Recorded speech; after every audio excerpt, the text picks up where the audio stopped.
Hello guys, good morning. দেখুন আমি বানাচ্ছি আমার মেয়ের টিফিনের খাবার।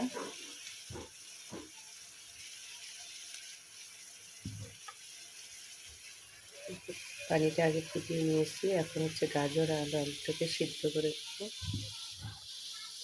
নুডলস দিয়ে রান্না করব।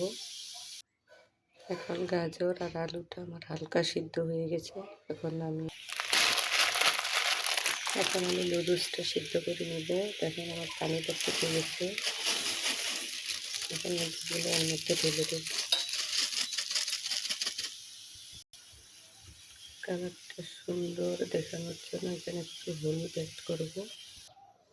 দেখুন প্যানে আমার তেলটা গরম হয়ে গেছে। এখন গাজর আলুগুলো যে সিদ্ধ করে রেখেছিলাম ওগুলো এখন আগে একটু ভাজবো।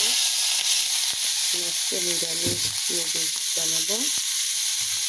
আমার মেয়েকে পেঁয়াজ খেতে চায় না, এই জন্য পেঁয়াজ দেবো না। দেখুন গাজর আর আলুটা হালকা ভাজা হয়ে গেছে। আমি নুডলসটা এখানে দেবো। যেহেতু সবজি নুডলস নিরামিষ। এখন আমি মশলাটা দিয়ে নেড়ে চেড়ে নামিয়ে নেব। আর যেই প্যানটাতে আমি রান্না করলাম এটা ওর এক আন্টি ওর বার্থডেতে গিফট করেছে। প্যানটা দেখতে অনেক সুন্দর, তাই না? ছোট্ট একটা প্যান। ভিডিওটি ভালো লাগলে অবশ্যই লাইক কমেন্ট শেয়ার